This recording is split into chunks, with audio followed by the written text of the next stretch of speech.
জুবিন মানে বিতৰ্ক নেকি? কিয় বাৰে বাৰে বদনাম হৈ আহিছে জুবিন গাৰ্গ? জুবিনৰ অনুষ্ঠান মানে উদ্ভণ্ডালি নেকি? এই দৃশ্যলৈ মন কৰক। মঞ্চত চলি আছে হাৰ্টথ্ৰব জুবিনৰ সংগীতানুষ্ঠান। গাইছে এটাৰ পাছত আনটো হিট গীত।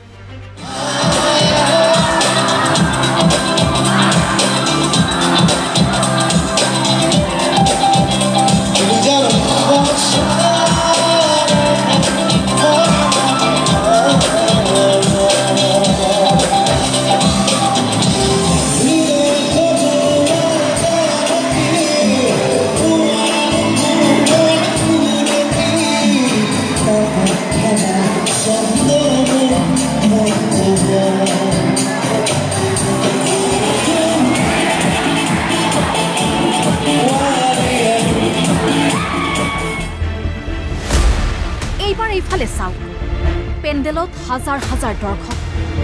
জুবিনৰ সংগীতৰ তালে তালে নাচি আছে তেওঁলোকে। সিমানলৈ ঠিকেই আছিল, কিন্তু এয়া কি? হাৰ্টথ্ৰবে গীত গাইছে আৰু উদন্ত যুৱকে আৰম্ভ কৰিছে উদ্যম নৃত্য, লগতে ভাঙিছে দৰ্শকক বহাৰ বাবে দিয়া এখনৰ পাছত সিখন চকী। ইজনেও আহি এখন চকী ভাঙিছে, সিজনেও আহিছে এখন চকী ভাঙিছে। মুঠতে এফালৰ পৰা টুকুৰা টুকুৰকৈ ভাঙি গৈছে চকীসমূহ। উদন্ত যুৱকৰ উদ্ভণ্ডালিয়ে চেৰাইছে চৰম সীমা। উদন্ত যুৱকসকলক আৰক্ষী অৰ্ধসামৰিক বাহিনীয়ে নিয়ন্ত্ৰণৰ চেষ্টা চলাইছে, কিন্তু সেয়াও বিফল। দেৰগাঁৱৰ নৃত্যাঞ্জলি কলাকেন্দ্ৰৰ অনুষ্ঠানত জুবিন গাৰ্গৰ গীত চলি থকাৰ সময়ত দৰ্শকৰ মাজত উদ্ভণ্ডালিৰ পৰিৱেশৰ সৃষ্টি হোৱাৰ পাছত এতিয়া দেৰগাঁৱত সৰ্বত্ৰে সৃষ্টি হৈছে প্ৰতিক্ৰিয়া। সংস্কৃতিৰ পথাৰ বুলি পূৰ্বৰে পৰা চিহ্নিত হৈ অহা দেৰগাঁৱত এনে কাৰ্যই অপসংস্কৃতিক নিয়ন্ত্ৰণ কৰা বুলি অভিযোগ উত্থাপন কৰিছে সচেতন মহলে। কথা যে নৃত্যাঞ্জলি কলাকেন্দ্ৰ নামৰ এটা ব্যক্তিগত সাংস্কৃতিক অনুষ্ঠানৰ নামত গ্লেমাৰ সৃষ্টি কৰিবৰ কাৰণে সৰ্বভাৰতীয় ভিত্তিত এটা অনুষ্ঠান পাতি পেলাই দেৰগাঁৱত কাহানিও নোহোৱা নোপোজা কিছুমান ঘটনা কালি ঘটিবলৈ পালে। আগতেও দেৰগাঁৱত বহুত ডাঙৰ ডাঙৰ সাংস্কৃতিক অনুষ্ঠান হৈছে, কোনো সাংস্কৃতিক অনুষ্ঠানত এনেধৰণৰ কোনো উদ্ভণ্ডালি অসভ্যালি হোৱা নাছিলে। অথচ কালি উদ্যোক্তাসকলৰ হেমাহিৰ বাবে নিৰ্দিষ্ট কেইজন উদ্যোক্তাই গোটেই অনুষ্ঠানটো চম্ভালিবলগীয়া হোৱাৰ কাৰণে, এই ব্যক্তিগত অনুষ্ঠানটো চম্ভালিবলগীয়া হোৱাৰ কাৰণে কালি এই দুৰ্ভাগ্যজনক ঘটনাটো ঘটিবলৈ পালে। আমি ইয়াক তীব্ৰ গৰিহণা দিছোঁ দেৰগাঁওবাসী হিচাপে। আৰু ইয়াত যিহেতু বহুত ডাঙৰ ডাঙৰ বিখ্যাত সাংস্কৃতিক কৰ্মী আছে, ডক্টৰ ৰেকিবুদ্দিন আহমেদকে ধৰি বীৰেন বৰাকে ধৰি ডক্টৰ ৰূপেন কাকতিকে ধৰি বহুত ডাঙৰ ডাঙৰ সাংস্কৃতিক কৰ্মীয়ে ইয়াত কাম কৰি গৈছে। সংস্কৃতি পথাৰখন ইয়াত চহকী কৰি থৈ গৈছে দেৰগাঁৱত। সেই সাংস্কৃতিক স্থলীখনত কালি যি সংস্কৃতিৰ নামত কালি যি দুষ্কৃতিৰ সৃষ্টি হ'ল, কালি যি উদ্ভণ্ডালিৰ সৃষ্টি হ'ল, ইয়াক আমি তীব্ৰ ভাষাৰে গৰিহণা দিছোঁ। আৰু ভৱিষ্যতে যাতে এনেধৰণৰ কোনো দেৰগাঁৱত এনে অনুষ্ঠান যাতে সৃষ্টি নহয়, এনে অনুষ্ঠান যাতে অনুষ্ঠিত কৰা নহয়, তাৰ কাৰণে আমি বা দেৰগাঁওবাসীয়ে যাতে সহযোগিতা নকৰে তাৰ কাৰণে আমি সকলোকে অনুৰোধ জনাইছোঁ। আচলতে এটা বিশেষ গোষ্ঠীয়ে দেৰগাঁৱত সংস্কৃতিৰ নামত এক ধৰণৰ নৈৰাজ্যবাদ চলাইছে। দেৰগাঁৱৰ এটা চহকী সাংস্কৃতিক পৰম্পৰা আছে। আমাৰ ডক্টৰ ৰূপেন কাকতি, ৰেকিবুদ্দিন আহমেদ, বীৰেন্দ্ৰনাথ বৰাকে ধৰি ইয়াৰ পৰাই ওলাই গৈছে শিল্পী সংগীতা বৰঠাকুৰ। ইয়াত এটা চহকী সাংস্কৃতিক পৰম্পৰা আছিল।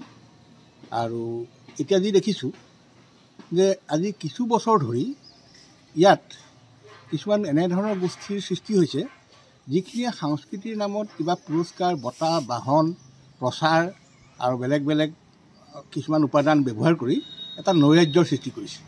এতিয়া যিটো ঘটনা আজি ঘটিছে বুলি শুনিছোঁ, আচলতে আমাৰ নতুন প্ৰজন্মৰ ল'ৰা ছোৱালীবিলাকক এটা নেতৃত্ব দিয়া বা সৎপথ প্ৰদৰ্শন কৰাৰ বিপৰীতে এই ল'ৰা ছোৱালীবিলাকৰ সৰলতা আৰু অজ্ঞতাৰ সুযোগ লৈ এচামে ব্যৱসায় কৰি নিজৰ ন্যস্ত স্বাৰ্থ পূৰণ কৰিছে।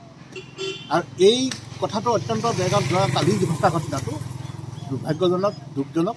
আৰু ইয়াৰ নেপথ্যত যিসকল আছে, যিসকলে আচলতে বিভিন্ন কৌশলেৰে ধন সংগ্ৰহ কৰি বৃহৎ পৰিমাণৰ, ইয়াৰ আগতেও সেইটো কৰিছে, এতিয়াও কৰিছে, আৰু হয়তো ভৱিষ্যতেও এনেধৰণৰ হ'ব।